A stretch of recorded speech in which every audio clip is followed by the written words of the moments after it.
పవన్ కళ్యాణ్ గారికి ఉన్న ఒక సూపర్ ఇమేజ్, చారిస్మాటిక్ ఇమేజ్ మాత్రం వర్కౌట్ అవుతుంది తప్ప మిగతా ప్రయోగాలు పెద్దగా సక్సెస్ అయ్యే అవకాశం లేదు అనేది రామకోటేశ్వరరావు గారి అనాలిసిస్.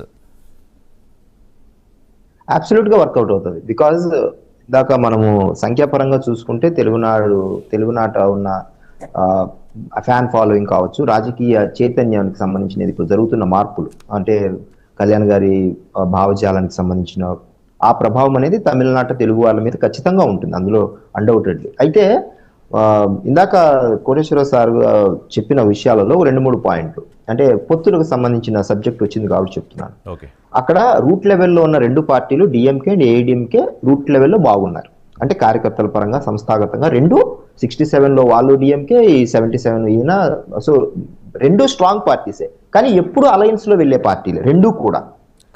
1-2 ఎలక్షన్లు తప్ప ఎప్పుడు ఇద్దరు అలయన్స్ లో వెళ్ళిన పార్టీలే. అయితే డిఎంకే నౌ స్ట్రగ్లింగ్, ఏఐడిఎంకే ఇంకా స్ట్రగుల్ అవుతోంది ఏది లీడర్షిప్ కోసం. ఇప్పుడు నెక్స్ట్ రోజు Stalin is there, still he is strong. చెప్తున్నాను భావజాలం డిఎంకే ఎందుకు అంటే ఈ యొక్క ఒక్క తమిళనాటకు సంబంధించిన ద్రవిడియన్, ఇందాక సార్ చెప్పినట్టు కేవలం ఆ భాష ఎమోషనల్ కు సంబంధించిన మాత్రమే దానిలోనే తీసుకొని వెళ్ళాలనే కోణంలో ఒకటి సర్వైవ్ అవుతుంది. ఇంకా ఏఐడిఎంకే చాలా స్ట్రగుల్ అవుతోంది.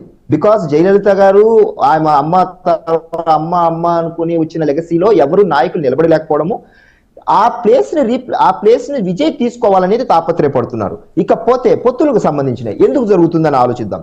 ఏఐడిఎంకేతో విజయ్ వెళ్ళడానికి ఉన్న అవకాశాలే ఎక్కువగా ఉన్నాయి. డిఎంకేతో జరిగినా జరగకపోయినా ఏఐడిఎంకేతో వెళ్లే అవకాశాలు ఎక్కువగా ఉన్నాయి. ఎందుకంటే రూట్ లెవెల్లో క్యాడర్ తీసుకోవచ్చు, నాయకులు తీసుకోవచ్చు. ఆల్రెడీ ఏఐడిఎంకే నుంచి ఎక్కువ మంది లేటెస్ట్ గా మన joint secretary, AIADMK joint secretary Nirmal Kumar అని ఆయన విజయ్ పార్టీలో చేరడం జరిగింది. సో అక్కడ నాయకులు అందరినీ తీసుకుంటున్నారు విజయ్ పార్టీ వాళ్ళు. అలాగే వెళితేగిన విజయ్ సింగల్ గా వెళ్లే అవకాశాలు తక్కువ అయినప్పుడు ఖచ్చితంగా ఏఐడిఎంకేతో వెళ్తారు. అయితే పవన్ కళ్యాణ్ గారు ఎందుకు ఆపోజిట్ అవుతారంటే ఏఐడిఎంకేని సంబంధించిన ఎక్కువగా ఈ మధ్యన కళ్యాణ్ గారు ట్విట్టర్ లో ప్రమోట్ చేస్తున్నారు.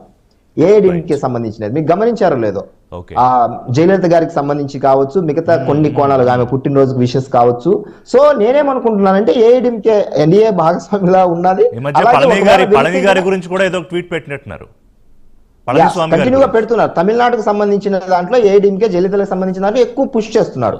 సో ఆ కోణంలో ఈ 2 పార్టీలు అలయన్స్ లేకి వెళ్లే అవకాశాలు ఉన్నప్పుడు కళ్యాణ్ గారు ఏఐడిఎంకే అండ్ విజయ్ ఒకవేళ పొత్తులోకి వెళితే ఛాన్సెస్ ఆర్ లెస్. ఒకవేళ వెళితే అప్పుడు ఇటువైపు వెళ్లే అవకాశాలు ఉంటాయి. ఒకవేళ విజయ్ డిఎంకేతో వెళ్తారా లేదా అనేది హైపోథెటికల్ క్వశ్చన్. సింగిల్ గా వెళ్తాడా అనేది ఇంకా పెద్ద హైపోథెటికల్ క్వశ్చన్. ఎందుకంటే తనకున్న బలాన్ని మనం నేను ఒక్క మాట చెప్తాను.